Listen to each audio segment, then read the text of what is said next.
오늘 함께 묵상할 말씀은 시편 77편 1절에서 9절까지의 말씀입니다. 무슨 일 때문에 그런지 모르겠지만 시인의 마음이 크게 무너졌습니다. 1절에 내가 내 음성으로 하나님께 부르짖으리니 내 음성으로 하나님께 부르짖으면 내게 귀를 기울이시로다. 시인은 하나님께 부르짖는다는 말을 두 번이나 쓰고 있습니다.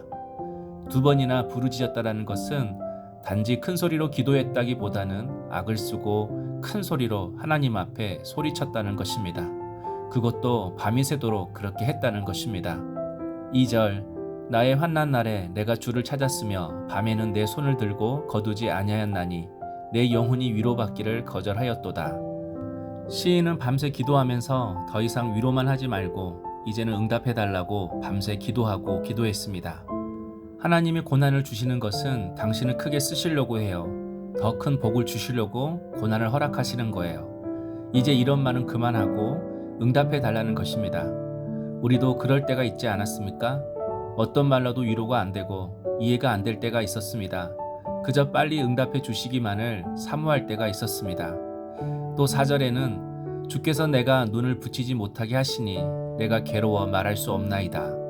밤새도록 기도했는데 주님은 아무런 말씀이 없었다고 말합니다. 그러니 그 입에서 좋은 말이 나오겠습니까? 이렇게 낙심하면 자꾸 부정적인 말이 나오게 되어 있습니다.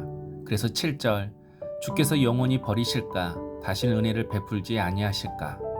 시인은 하나님이 나를 버리신 거야. 하나님의 은혜는 끝난 거야.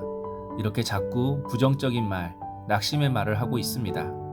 이처럼 아무리 믿음이 좋은 다윗도 하나님께서 아무런 응답을 하지 않으시니 이렇게 마음이 무너진 것입니다. 고난이 오래되니 결국 낙심한 것입니다. 그런데 시편 77편을 읽으면서 한 가지 우리가 주목해야 할 것이 있습니다. 그것은 그가 그래도 기도는 계속하고 있다는 것입니다. 바로 이것이 우리가 주목해야 할 것입니다. 낙심은 해도 절망은 해도 원망은 나와도 여전히 기도의 끈을 놓지 않고 있다는 것입니다. 오늘 말씀을 통해 하나님은 우리에게 어떤 상황에도 기도의 끈을 절대로 놓지 말라고 말씀하십니다. 왜냐하면 기도 중에 하나님이 반드시 역사하기 때문입니다. 성경에 보면 욥도 그랬습니다. 그는 전 재산을 빼앗겼고 자녀들을 다 잃었으며 온몸에 악창이 났습니다. 무엇보다 하나님이 살아계시는데 자신에게 왜 그런 일이 일어났는지 이해하지 못했습니다. 그런 상황에서 욥이 어떻게 견뎌낼 수 있었겠습니까? 그것은 하나님을 때로 원망하기도 했지만 끝까지 기도를 포기하지 않았다는 것입니다. 하나님께 따지기도 하고 낭망의 말을 내뱉기도 하고 자신의 삶을 저주하기도 했지만 끝까지 기도하며 하나님께 매달렸습니다. 그래서 그가 시험을 이길 수 있었던 것입니다. 그러므로 여러분, 절대로 기도는 포기하지 말아야 합니다.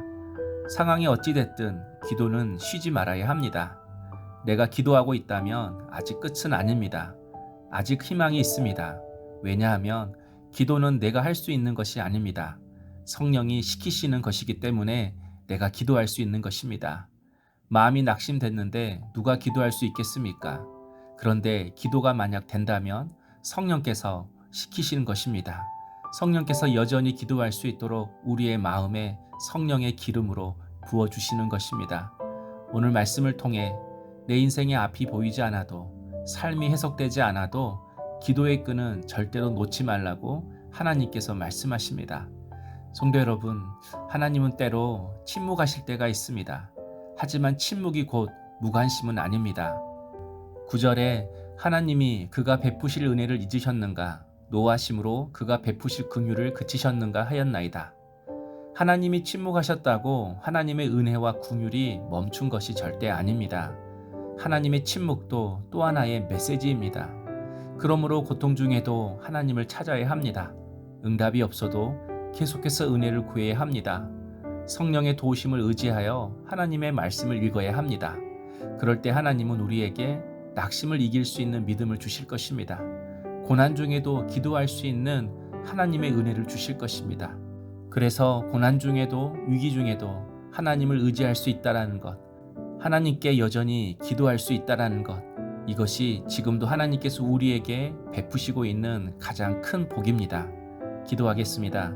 하나님, 고통당하는 중에도 여전히 하나님을 의지하고 있고 기도하고 있다는 것이 하나님이 주신 가장 큰 믿음의 축복임을 깨닫게 하옵소서. 하나님의 침묵 속에서도 여전히 신실하게 일하시는 하나님을 신뢰하며 주를 바라보게 하옵소서. 예수님의 이름으로 기도하옵나이다. 아멘.